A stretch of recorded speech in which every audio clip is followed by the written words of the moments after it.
Folini wale nyumando boy maliko no maliko ka biye juma e marsi kalo tile mugwano lumvla samba flan mugwano woro maliku na funi bollo sira la jabo ni anga bi kuna funzi watu sele o bismillah maliku na funi ka don kibaru keneka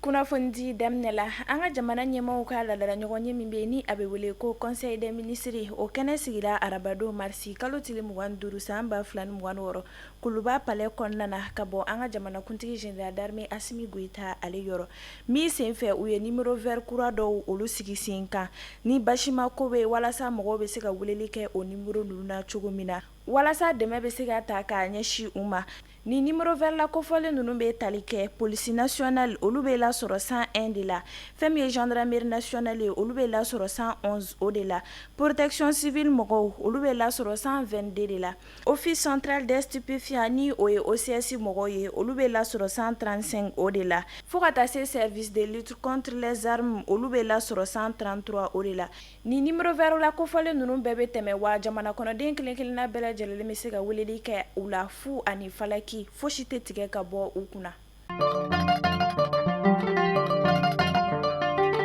ka sanga 26 marsi ta sibila ɲɛnamɛyali ye ka ɲɛsi mɔgɔ minnu fatura jɛmu fanga ɲinini na an ka jamana kɔnɔna na an ka jamana kuntigi kɔrɔ min tun be yen ni a be wele ko général Musa Traoré ale ka fanga dafirilu senfɛ o de hukumu kɔnɔna na an ka jamana gouvernement ɲɛma ni o ye général de division Abdoulaye Maiga ye ale ye jirifere dɔw bila olu tɔgɔ la kunu walasa ka tasibila kɛ ka ɲɛsi ni ma kofɔlen nunu ma ni ka hakilinajigi kɛ ka ɲɛsi ni ma kofɔlen nunu ma u ka cɛsiri ani u ka kɛlɛ la walasa jɛmu fanga ale be se ka na an ka jamana kɔnɔna na cogo min na min senfɛ a ye wele bila jamana kɔnɔden kelen kelenna bɛɛ lajɛlen ma ko bɛɛ lajɛlen k'i cɛsiri ani k'u tɛgɛ di ɲɔgɔn ma walasa bɛn ni keleya be se ka sabati an ka jamana kɔnɔna na cogo min na walasa an ka faamuyali caman sɔrɔ a ko la an ka jɛ ka minisiri ka kɔrɔfɔ dɔw lamɛn ɲɔgɔn fɛ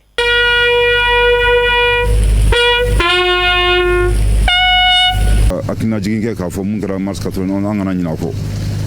a filanan ni an bɛ ka tasibila kɛ bi o b'a yira k'a fɔ hali bi jamana ɲɛmɔgɔ ani gouvernement ani transition institution fɛn fɛn bɛ yen k'a fɔ k'a dɔn bɛɛ cɛsirilen hali bi démocratie bɛ se ka sinsin ani ka banban an ka jamana kɔnɔ cogo min na ni y'a san 35 ye et puis démocratie nana an ka jamana la nafa caman yera la nafa minnu yera la ka kan an bɛ ka cɛsiri hali bi ka se ka o sinsin k'o don ba la ko démocratie a ma taa gɛlɛya fana kɔ o gɛlɛya ani fiɲɛ minnu yera la a ka kan an ka miirinajigi kɛ k'a fɔ o fiɲɛ de y'an don jamana yɛrɛ don crise multidimensionnelle kɔnɔ la depuis 2012 mais o gɛlɛya kelen tɛ parce que n'i ko gɛlɛya kelen i bɛ fɛn dɔ ta k'o fara kan o fɛn wɛrɛ ye mun ye situation min kɛra Libi ani situation wɛrɛ b'a la mais gɛlɛya nana ni mun ye a nana ni tiɲɛni ye kosɛbɛ jamana kɔnɔna la parce que 2012 jamana yɛrɛ mun pɛrɛn a bɛ taa à peu près 70% an ka dugukolo kun t'an bolo. Ameta bara an sungu lamin na malfatigi fila olu de kɔni tun b'a la ka bingani wale ta ka jagokɛla dɔ sɛgɛrɛ marsi kalo tile mugan duru san ba fila ani mugan wɔɔrɔ ni kunnafoniyaw y'a jira k'a fɔ ko ni maa kofɔlen fila nunu kɔni nana bolimafɛn sen fila o de la ni o ye moto ye min na u kɔni tun b'a la ka mugujugu olu de ci ni o kɛra sababu ye ka dugudenw olu kɔni bɔ u ja kan an bɛ wagati min na i ko sisan kunnafoniyaw olu y'a jira k'a fɔ ko maa si ni ma to a la wa maa yɛrɛ kɔni fɛnɛ ma bana an ka finitigila ka minnu be ni olu ka baara ɲɛsinnen don ɲɛnaminimafɛn kɛlɛli ma ka bɔ an ka jamana kɔnɔna na olu ye sɛgɛsɛgɛliba dɔ kɛ Sikaso marabolo kɔnɔna na marsi kalo tile 18 ka na se marsi kalo tile 23 ma ni sɛgɛsɛgɛli in senfɛ an ka finitigilakaw ye saki dɔ o de minɛni ma kofɔlen nunu na saki in kɔni kɔnɔna na ɲɛnaminimafɛn carton 10 ani plaquette caman o de kɔni tun be a kɔnɔna na ni o dɔw kɔni be tali kɛ tramadol comprimé 240 ani 40 o de la ani boule de quiche 14 fo ka taa se ɲɛnaminimafɛn caman a n'a ɲɔgɔnnaw olu ma an bɛ wagati min na i ko sisan fɛn min kɔni ye sɛgɛsɛgɛliw ye olu kɔni bɛ sen na an ka finitigilakaw olu bolo ko maa o maa i sɔrɔla nin wale ninnu na i ni ɲangi min ka kan o bɛ da i kan. Fɛn min ye sogo ye ale de kɔni dabara ka gɛlɛya ka taa fɛ an ka jamana fan caman na fo kana se an ka faaba yɛrɛ kɔnɔna na o de hukumu kɔnɔna na an ka jamana ɲɛmaaw ni o bɛ tali kɛ comité régional de gestion des crises et des catastrophes la olu ye ɲɔgɔn ye dɔw kɛ walasa ka fɛɛrɛ sigi sen kan cogo min na dɔ bɛ se ka bɔ sogo olu sɔngɔ na walasa jamana kɔnɔden bɛɛ bɛ se ka sogo sɔrɔ sɔngɔ damatɛmɛdiya la.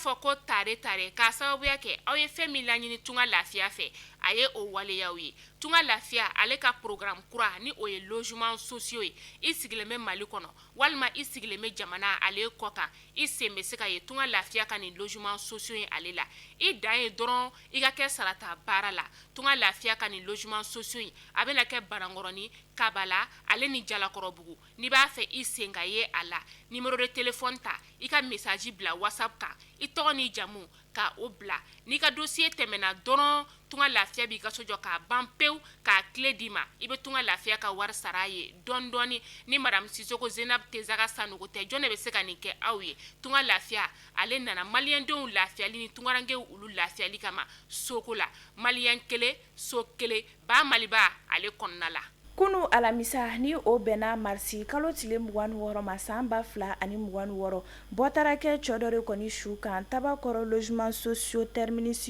rond-point Asimi fan fɛ kunnafoniya olu y'a jira k'a fɔ ko ni cɛ kofɔlen kɔni tun b'a la ka bɔ sport kɛyɔrɔ de la ni o ye farikolo ɲɛnajɛ kɛyɔrɔ ye min na bɔtara kɛ a su dalen kan fɛn min kɔni ye sapeur pompier mɔgɔw ye olu taara se nin yɔrɔ kofɔlen na walasa u bɛ se ka cɛ in kɔni su ta ka bɔ nin yɔrɔ in na min na u ye téléphone dɔw kɔni sɔrɔ a bolo téléphone kofɔlen in kɔni kɔdi de tun bɛ ale la ni o kɛra sababu ye u ma se ka cɛ in dɔnbaga lasɔrɔ a laɲininen no bɛɛ lajɛlen fɛ maa o maa i ka mɔgɔ de kɔni bɔra ka taa sɔgɔma sport kɛyɔrɔ la ni a ma segin wa kunnafoniya jɔnjɔn o yɛrɛ kɔni ma sɔrɔ a kan i ka wuli ka se Tabakɔrɔ logement sociaux protection civile mɔgɔw ka yɔrɔ la fɛn min kɔni ye nin banbagatɔ in ye kunnafoniya olu y'a jira k'a fɔ ko nin banbagatɔ in kɔni ko mɔgɔ farikolo jɛman o de kɔni tun don sport kɛ fini min tun b'a la o kɔni ye finman ye ka terrain jɛman dɔw olu kɛ a la.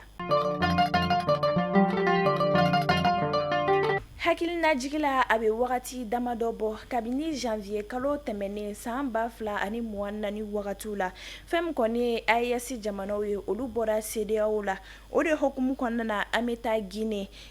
jamana premier ministre kɔrɔ min bɛ yen ni a bɛ wele ko Lansana Kuyate ale de kɔni sugantira CEDEAO jamanaw walasa ka bɛn ko la ani kumaɲɔgɔnyaw olu bɛ se ka tɛmɛ ko kura AES jamanaw ale ni CEDEAO jamana cɛ cogo min na. Nin sugantili baaraw olu kɔni kɛra marisi kalo tile 25 san 2026. Mali kunnafoni bɔlɔlɔsira lajɛbɔ ni ne bɛ dan sigi an ka bi kunnafoni dilo olu la aw k'an bɛn kunnafoni dikuraw olu kɛnɛ kan.